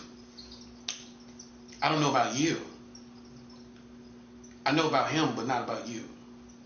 Okay? You are an Americanized, stupid Illuminati that's just using the name for clout chasing, whore, attention getting fame. Adam Weishaupt was a man that was running from control, his government, and he was running from the Catholics, not the Christians. So Adam Weishaupt would be absolutely against oppression, yes or no? He wouldn't agree with gang stalking, yes or no? I'm pretty sure that somebody that started a group for the reasons of separating from government, from the German government and from the German Catholics, I'm pretty sure this type of person that was running from some type of thing that he perceived to be oppressive would not agree with any form of oppression. Right or wrong? That's all I'm saying, buddy. That's all I'm saying. I got my ducks in a row. Your leader of the Illuminati, Adam Weishaupt, will be rolling around in his grave if he knew what you was doing with the name of his group. Boom. You thought I was one of them dumb, ignorant Americans that didn't know, that don't do no research and find things out for themselves. I found out who your leader was. Adam Weishaupt. Adam Weishaupt. Huh? The real leader of the Illuminati. And you know what you know how he started out? He separated from church and state, if you will. He separated from both of them. Kind of similar to how the Americans came to America. They separated, they left England for freedom of religion. They separated from freedom of religion, and they separated from their government, just like Adam Weishaupt.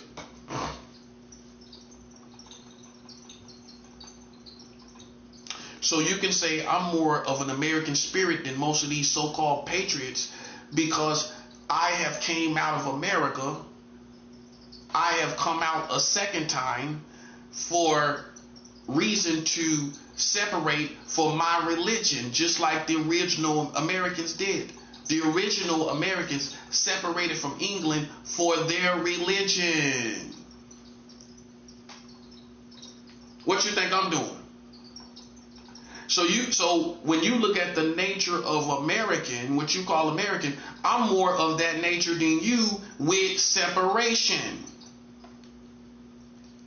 Because the true American spirit separated from England, right or wrong? Yes or no? Okay. You don't get it, do you? That's what the real spirit of America is. Not freedom. Independent, standing on their own. Separating from others. Separating from the government. Separating from the government. That's what they did.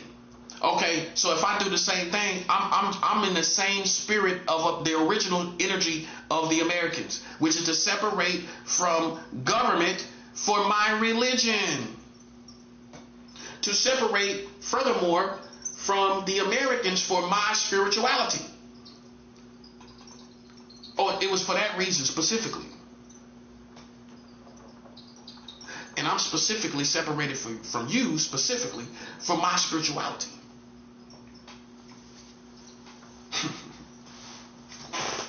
See, you don't know how to play chess, do you? No, you don't. No, you don't. No, you don't. No, you don't.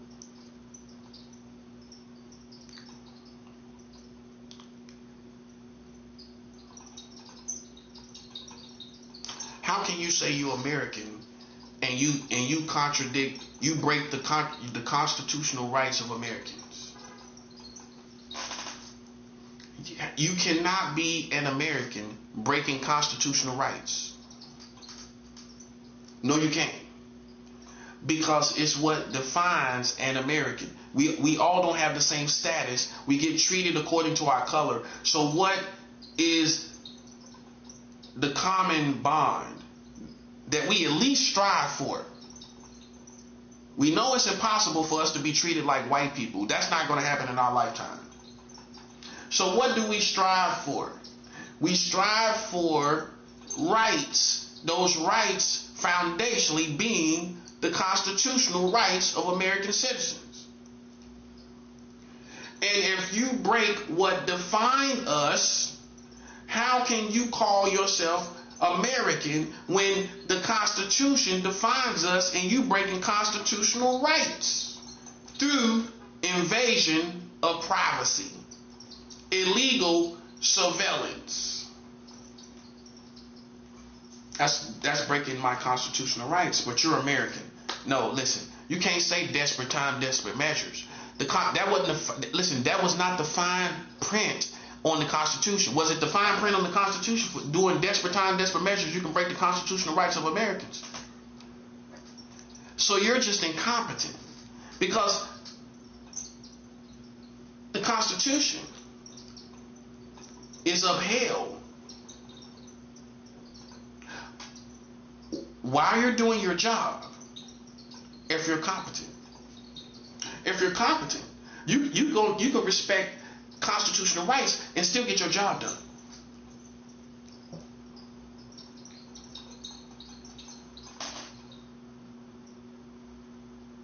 If you break constitutional rights, you're incompetent.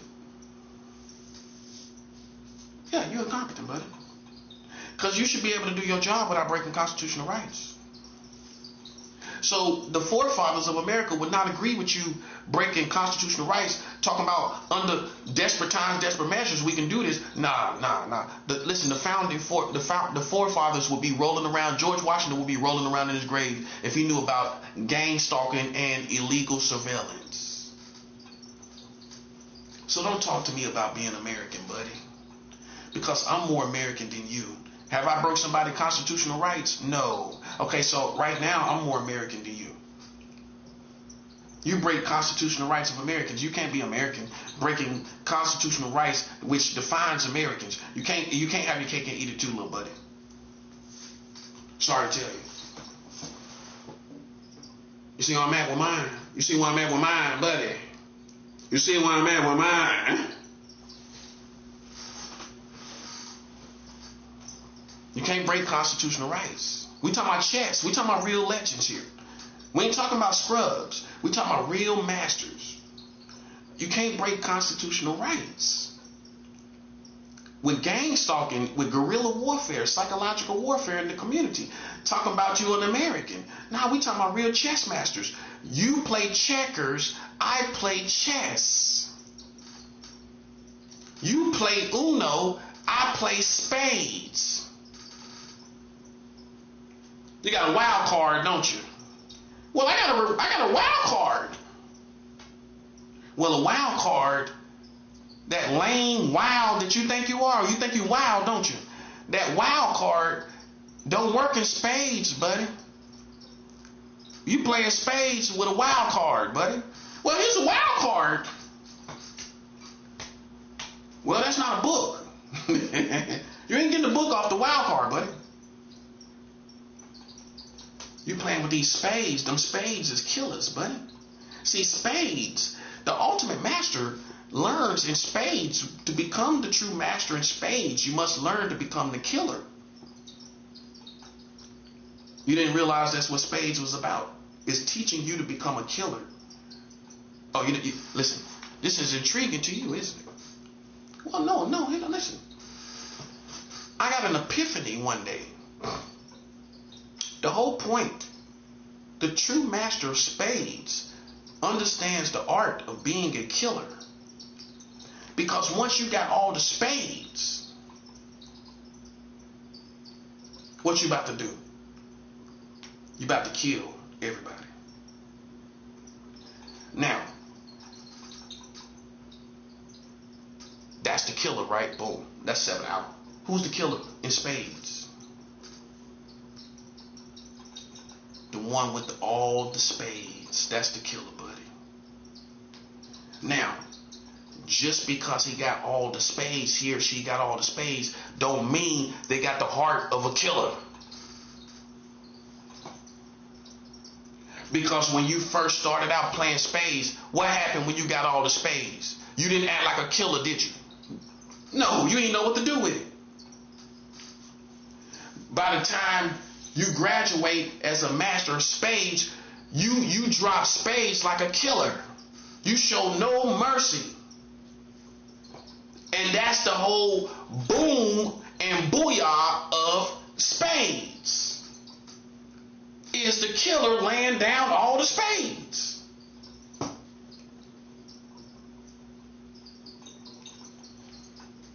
So you get another epiphany that in life, you must be the killer.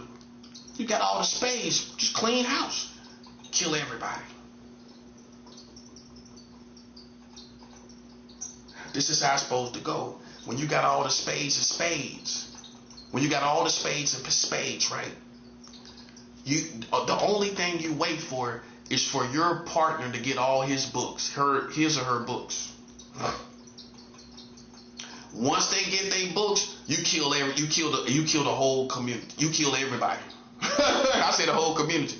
You kill the whole board. If your partner got like 3 books, you go ahead and let them get them books. You sit back like a killer. Once they get them 3 books, you start dropping spades. Boom. Boom. And that's forcing everybody to throw out them weak spades they got. Boom. And now you the killer. Oh, that might not be the move you make. If you ain't a killer. You might got all the spades. Your partner got 3 books. Let's go back to that scenario. You do stupid stuff like throwing out spades and then your partner is forced to throw out their spades.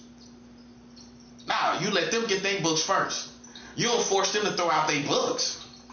Because you just got spades. That's a stupid killer. You killing the house. You could have got more points by letting your partner get their spades instead of just cleaning the house. You still do the same thing.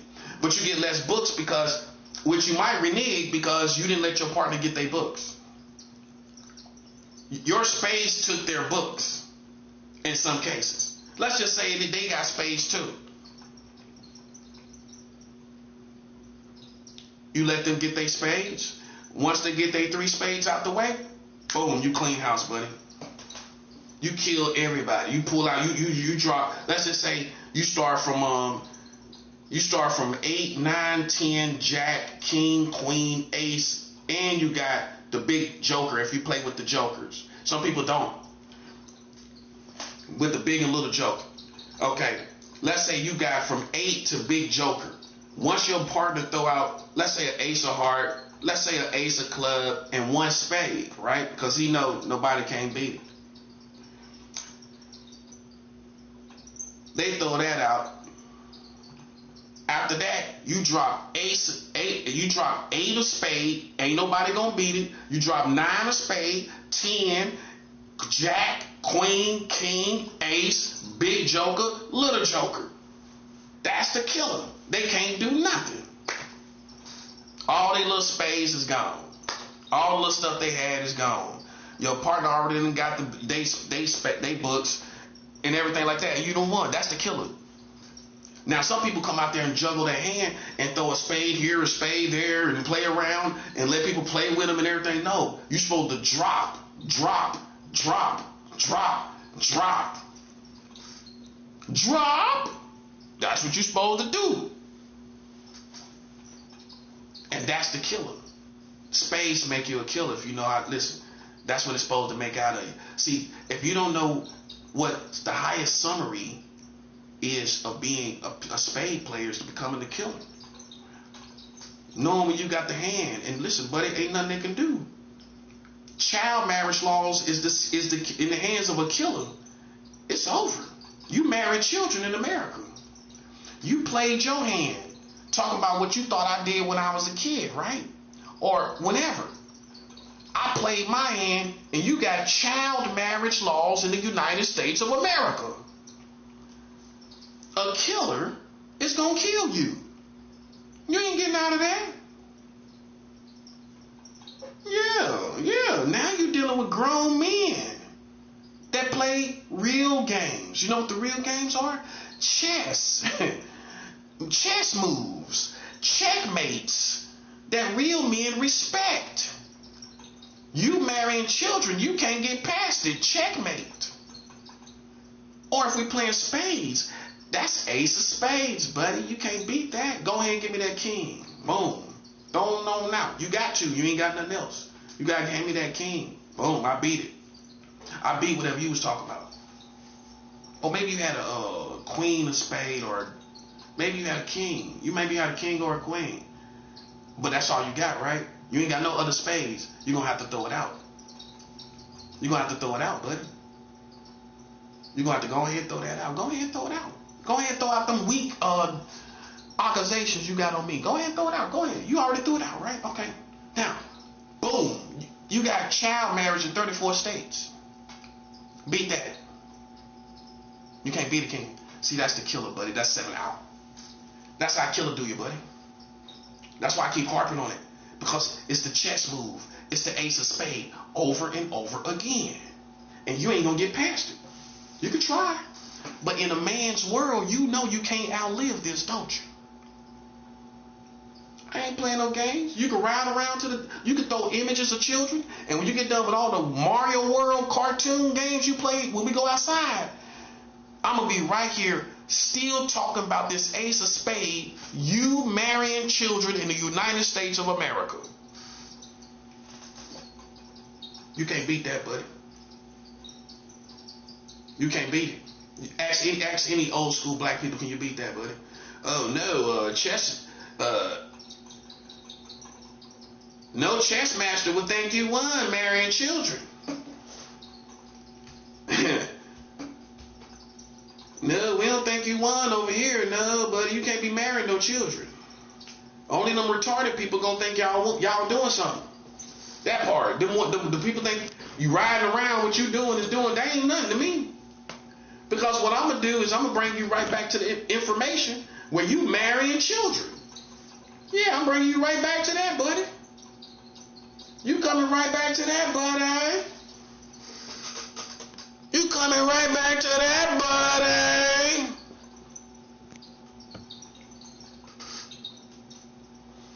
You marrying children, ain't you?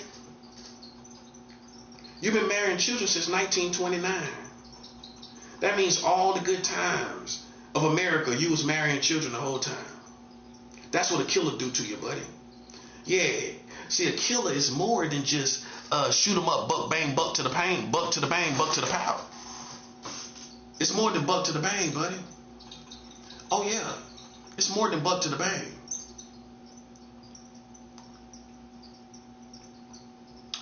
I kill you in every area. I kill you in as many areas, literally, when you don't even want to live, when you realize your country been marrying children this whole time. I'm going to keep rubbing it in and rubbing your nose in it like a killer's supposed to. Marrying children, right? You marrying children. Talking about pedophiles. Playing games out here talking about children. Using children images on billboards. Putting billboards and gang stalking with high-ranking target Christians. Using billboards of children. Beat you, buddy. Boom. That's 7 out. Oh, you didn't think I know? You intentionally put up those billboards for psychological attacks during gang stalking when we walking past it. You didn't think I knew that, did you? Now you see how sharp I am? Now that you know, that I know, do you know that God knows? You know that God knows, don't you? That you putting up billboards, literally, of children, so you can use psychological games as we walk by like this is a video game world. That's how corny they are. You think you're being cool, don't you? You think you're being cute. Listen, that's how corny you are. I know. You know how I know? Because the Lord reveals it to me. You've been using billboards and everything. I count 2 of them up there by the King's Highway. One over the bridge, pass over, and one when you pass the bridge, pass over, behind CVS before you get to it. You have one over in the right-hand side.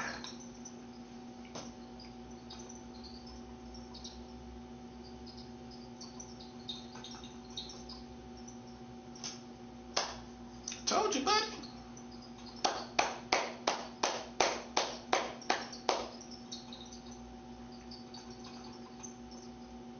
That's me applauding myself, by the way.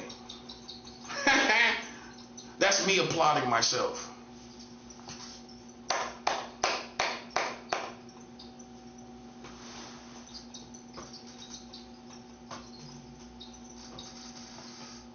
I found all your little tricks. All that you did down Utica. I seen all your little tricks. Oh, the people in the dancing in the club. Oh, them ain't nothing but Illuminati members, Freemason members. I can hear them when I walk by. They always dancing in the club and all of that when I go by. Those are all Illuminati members and everything over there. Boom. Oh, you didn't think I knew that, did you? Oh yeah. Do you see how I was processing all of this? So can you imagine me letting you get away with this? Mind you, you're also playing games with these other little ignorant butthurt black people out here in the bodegas. You're doing that too. You're doing that too. I called you on that. I checked them before I left the store. Oh, they could have said something. I keep telling you, they could have said something. They ain't built like that. They not. And people in Brooklyn ain't built like that. Not all of them. Everybody in Brooklyn ain't created equal. Now are they? Well, I mean, you might be tough, but not everybody here is tough. I define tough. Imagine somebody, this is for all the real ones. Imagine somebody putting up billboards to play with your mind. And you know they're doing it on purpose. You know those billboards are against you and your routines because the community of secret societies and the police have joined together to create a grid to play with your mind on your routines. You didn't think I figured it out, did you? I've been through it too many times. That's how I know. This ain't my first day at the rodeo. This ain't my first rodeo. This ain't my first rodeo. Yeah.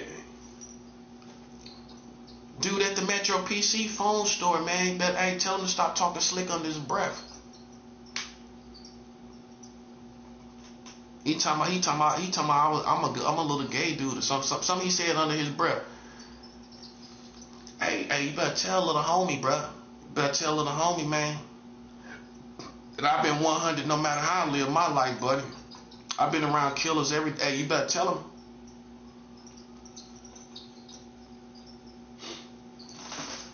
You know what I mean? You better tell him something. Because I ain't like him from day one. Because he gave me the wrong due date instead of the day I came in there. That's retarded. He did it on purpose. He think I'm stupid. He did it on purpose so that my phone would be cut off. You know what I'm saying? My service would be cut off for the moment to see how I respond to it. Am I sit there like an idiot? They trying to see how I respond to stuff. You feel me? Yeah. Put my wrong due. Who does that? To be safe, you're gonna give them the same due date that they came in there, right or wrong. You ain't gonna say, well, I put it the day before or the day after. Who's gonna do that? You know what I'm saying? He put it on the day after I came in there. So I came in there on the 13th. He gave me the 14th as my due date. So what you think gonna happen? My bill, I'm gonna run into my bill and I ain't gonna have the bread. He did that on purpose. That's why I ain't like him from day one. I ain't like him from day one for that. See, I called everything you did. Then you sent me to another Metro PC, knowing that was going to happen, where you used this security woman in there with her child to gang stalk me and delay me while she was getting all these tablets. But the tablets was a decoy for me to be stalled while they sit there and play psychological games. I went down the block after that, went back to the original store where another dude, a little young dude, put another phone on my line and played a little sabotage game with my line. I called you on everything you're doing. People in the grocery stores, merchants, all know about the gang stalking. All know about the politics. All of them. All these merchants on Utica know about it. Anything else you want to know that I know? CVS, they know about it. Everybody up there. What else you want to know that I know? Now you see I know everything. Now, are you scared? Now that you know I know everything? Oh, I know about this building too. This whole building is a setup, nothing but witchcraft, psychological games. Oh, I've been peeped that. You didn't think I would figure it out, did you?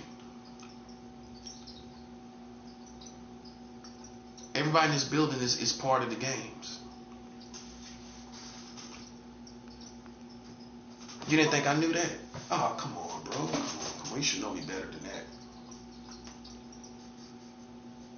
The culture know. A lot of famous black people know me, who I am, all that. Okay? Black people thought they could beat me and they couldn't. You thought you could beat me and you could not. No, you thought you could beat me and you cannot beat me. Okay, so let it be what it is, man. Listen, man, I called you on everything you did here in Brooklyn on Utica Avenue. You used it as a whole grid of psychological games. And take heed if you are a spiritual person. This is what they doing. They're gridding out their enemies on grids and using your community against you. Where you run your errands, most preferably everywhere you run your errands, they gang stalking you. In the grocery stores, department stores, everywhere you go, those main places where you're running your errands. How they know when you got there? Because they got telepaths and mind readers watching your moves and knowing that you're about to go out to this place or that place. They know exactly what you're about to go. That's why they go ahead of you when they play games. They're already there because they read your mind to find out where you're going to go. A little smarter than you thought, huh?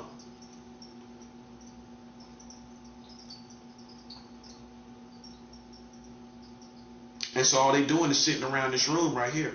And it ain't gonna do nothing. I don't know why you're here. Because this is wrapped up, big baby. I put $4 million on y'all head. You tell me they ain't gonna get nothing done. Man, people done died for less. People done died for 1K, 5K. You know what I mean? People done got whacked for 5K out here. I put 4 million. And what you think that's chump change according to what? Rich people? But not according to spirituality. In spirituality, you know how much $4 million gonna do? Buckle up, buddy. Buckle up, buckaroo. Buckle up, buckaroo. Buckle up, buckaroo.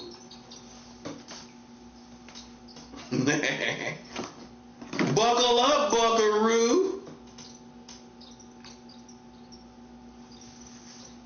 I put $4 million on these people. And who you think it's going to get first? Come on, man. Come on, man. It's going to get who's supposed to be got first. Like it's supposed to. It's going to get who deserve to be got first. Like it's supposed to. Okay? That's 4 million. It's up there. It's done left Brooklyn already. It's already out the city. It's coming out the city tonight. Yes, sir. I got money going down to New Orleans to the Tremaine community, where the highest levels of witchcraft from the black community was at in New Orleans. I found a church in that community. The most potent witchcraft. In New Orleans, right? It's 7th Ward in the Treme community. They got the most powerful witchcraft. I found a church in that community, the Treme community. Next year I'm gonna probably do 7th Ward. This year I'm gonna do the Treme community.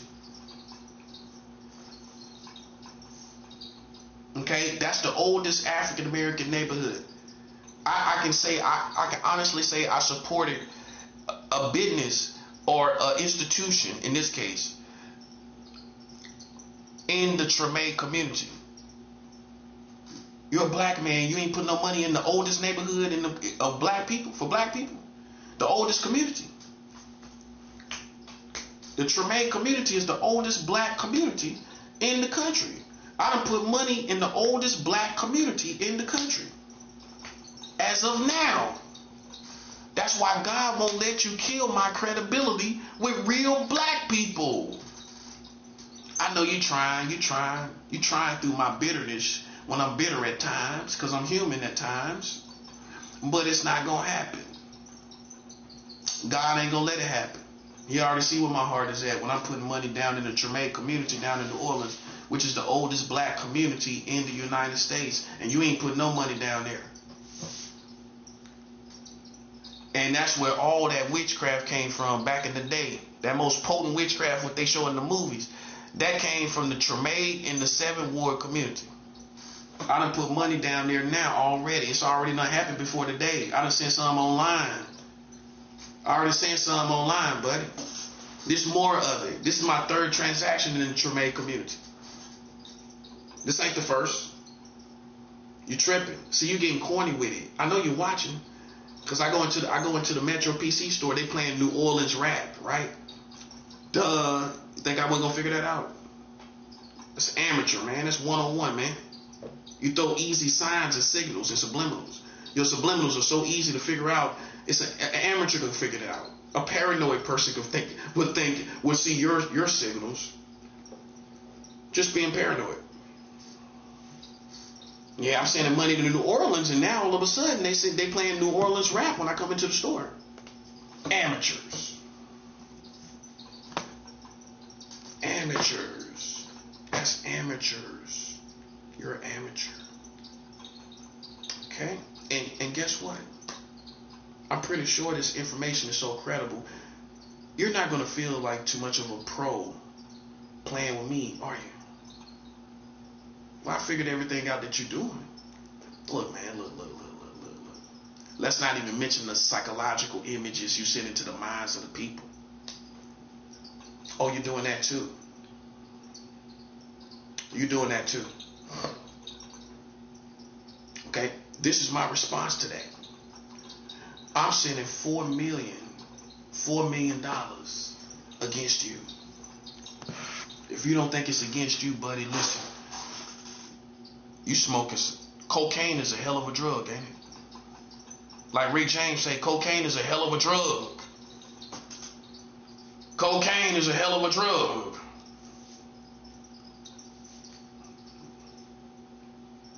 Cocaine is a hell of a drug, buddy.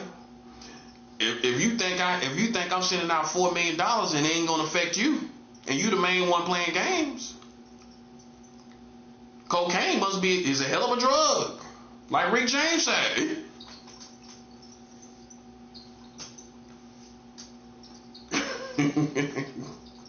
Hey man, let me tell you something, man.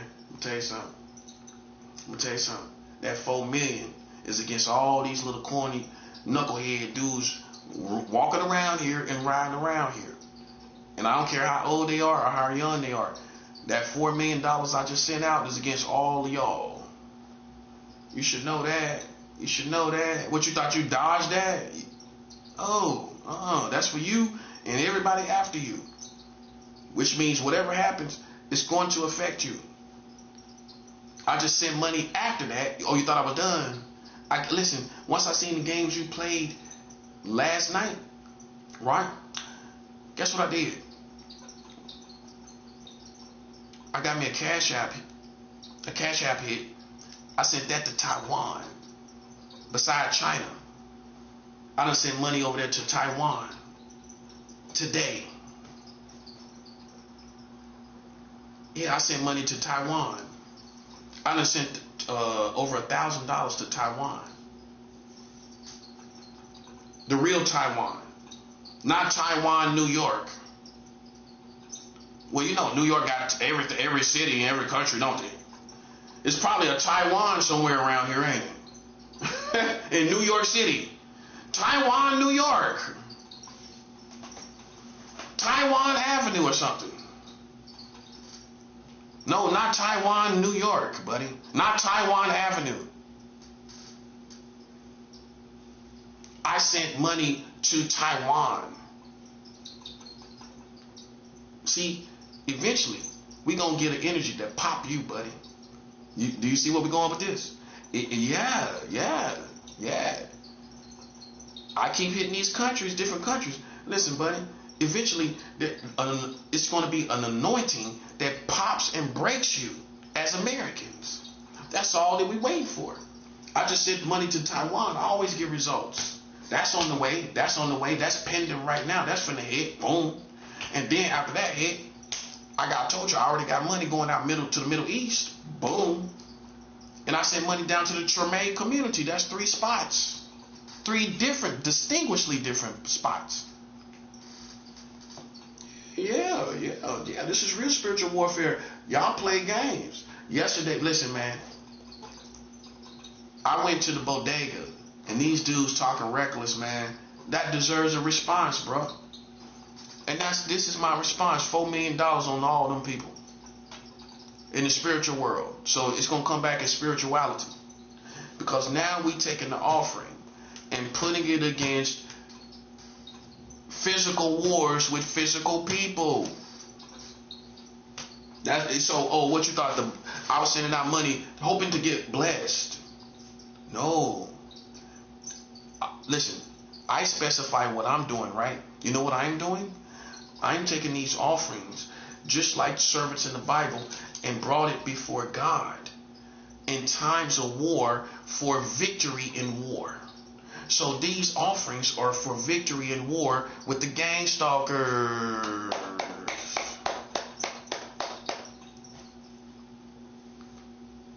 Yeah, what you thought?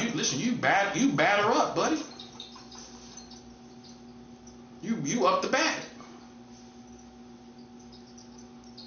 You gonna get hit with the ball? Oh, didn't mean to do that.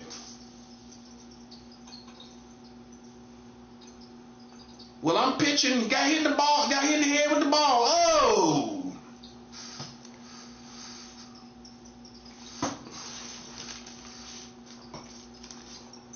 $90-mile-per-hour ball. Oh.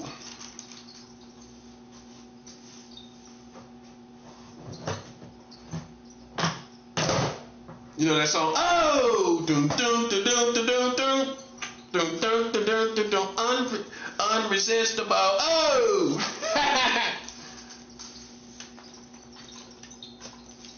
Unresistible. Oh. Dun, dun, dun, dun, dun, dun.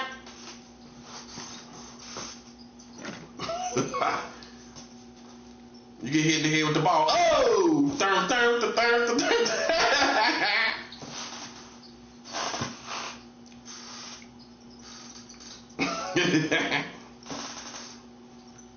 Well, when you realize all the stuff I know, that's how it should be. Oh, dun, dun, dun, dun, dun, dun. Ow.